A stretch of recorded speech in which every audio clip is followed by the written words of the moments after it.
everyone, my name is Jordan Hampton. I am a senior at Sonora High School and am currently serving as president of the Sonora FFA chapter and secretary of the Stanislaus Tuolumne section. The project I will be sharing with you today is poultry processing. I will explain and demonstrate every step throughout the process except for the actual slaughter. These are my Cornish cross meat chickens. I purchased them from Metzger Farms at a day old. They are now 8 weeks old and ready to process. I pulled their feed last night so that their crops would be empty when I processed today. So let's get started. These are my cleaning solutions that I use throughout my processing. This is the Clorox that I use for my 5% bleach solution. This is Virkon X that I use for a disinfectant. And this is Simple Green that I use for surfaces that will not be touched by the meat. The first step is to place the chicken in the slaughter cone with their head first and their breast out. And you just want to make sure that their head and neck is exposed from the bottom and they're ready for slaughter. Before I scald the chickens, I want to make sure that the water is around 150 degrees, and it looks like we're at about 152 degrees, so that's perfect. So the chickens have been in the slaughter cones for about 3 to 4 minutes now, so now they're ready to be put in the shackles and dunked in the scalder.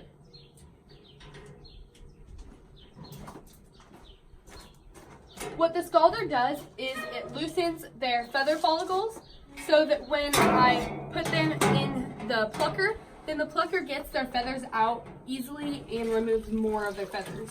And you want to dunk them for about 30 to 40 seconds, just agitating their feathers, which loosens them up.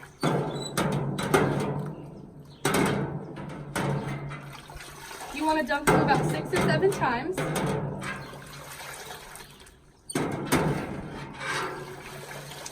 And then how I check to see if the chicken is ready for the plucker is I will pull one of their secondary feathers, and if it pulls pretty easy, then they're ready for the plucker.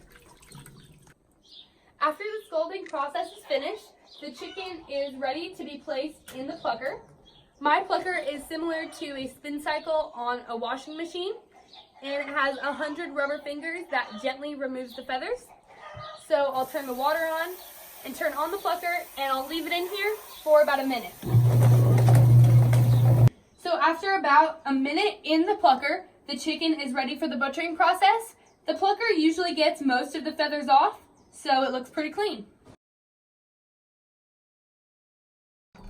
Before the butchering process, I disinfected all my equipment with a solution of 5% bleach, and then I sprayed all that off with fresh water.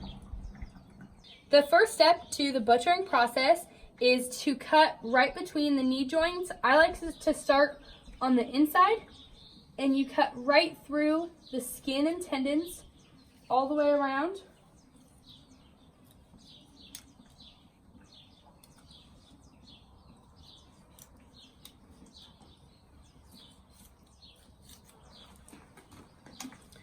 Then you're going to do the same on the other foot.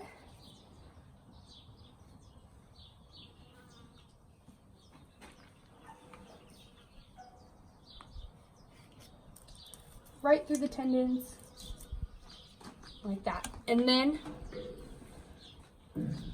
we're going to cut about 1 inch above the breast, so about right there. Make a solid cut all the way around the neck.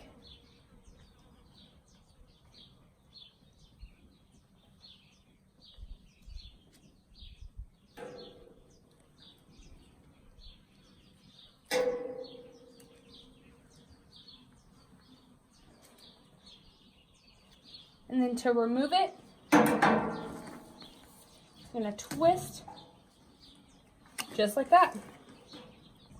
So the first step to the eviscerating process is to loosen the crop from the rest of the body, just so it's easy to pull out later. And then I'm going to cut about 1 inch above the vent, which is right here, being careful not to puncture any intestines.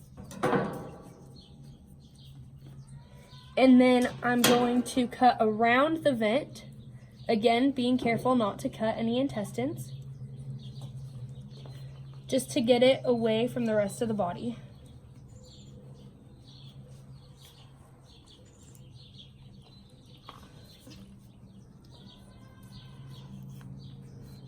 And just like that. Okay. And then I'm going to reach my hand on the top of the breast, running it all the way to the chest cavity, and I'm just going to rotate my hand to grasp the intestines and pull them out. I'm getting the intestines, the heart, the liver, and the gizzard, and here's the crop that I loosened up earlier.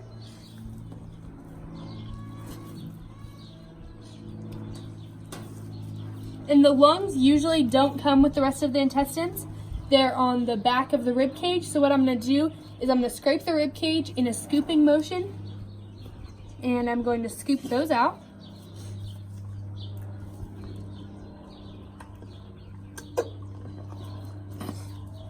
There they are. I'm going to just make sure I got everything.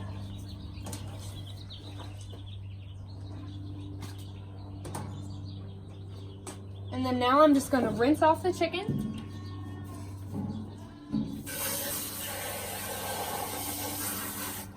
Rinse out outside and inside.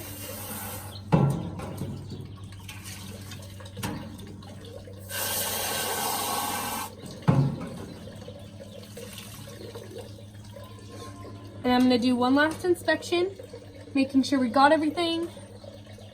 Crops out, the windpipes out, and it's ready to be put in the ice bath.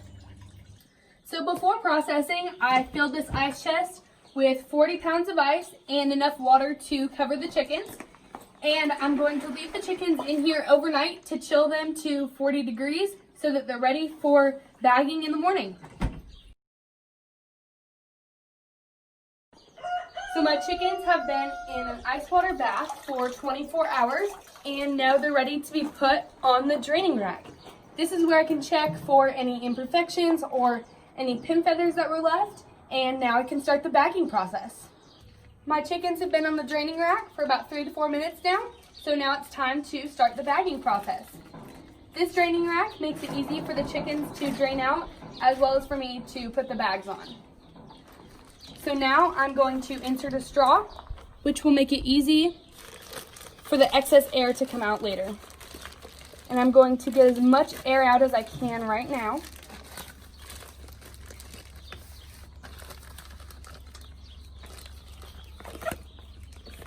And I'm going to put in a zip tie as close to the bird as I can. And pull it tight. And now it's ready to be dipped in hot water. The bird is now ready to be dipped in the hot water. I heat my water to 180 degrees, which activates the shrink bags.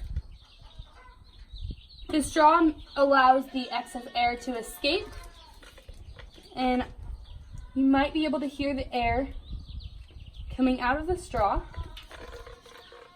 But I'll just move the straw around to make sure I got all the air out.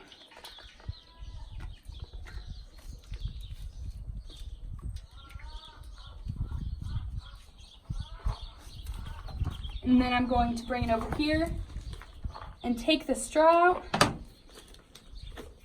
and tighten the zip tie. And now it's ready for the final step of packaging. So the final step of the packaging process is weighing and labeling. But first, I'm just going to dry the bird off to get any excess water off of the plastic. And next I'm going to weigh the bird. It weighs 6.9 pounds, so I'm going to add my label. My labels include the date, the weight, as well as safe handling instructions.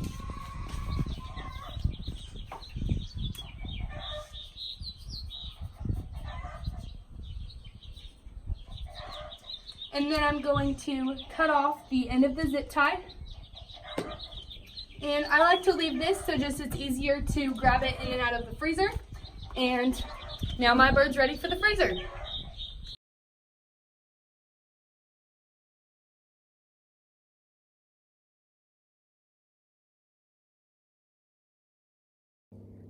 Whether you are growing and harvesting fruits and vegetables or raising and processing livestock, it is important to know where our food is coming from.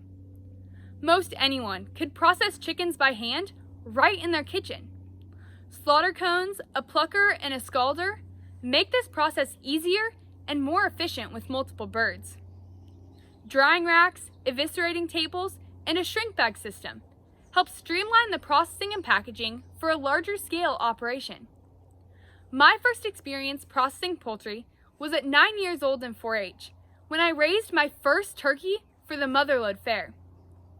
In Tuolumne County, the Small Livestock Association required poultry exhibitors to participate in processing their birds. I was fascinated by the process and wanted to learn every step, from slaughter to eviscerating and packaging. From that point on, my family and I decided to add raising and processing poultry to our small farm in Jamestown. I market my meat birds using my family farm's social media platforms. I sell each chicken for $4 per pound, which includes processing and packaging costs, with an estimated profit of $16 per bird. Being able to process poultry is a great skill to learn. I have since started up the Sonora FFA Chicken Co-op, where I have taught 14 members of the Sonora FFA chapter how to raise, process, package, and market quality meat birds. I also worked with 10 students from the Ag Mechanics classes to design and construct movable chicken pens and the 12-post drying racks used in processing for the chicken co-op. Raising and processing poultry has allowed me to expand my skills and open my eyes to new opportunities in agriculture.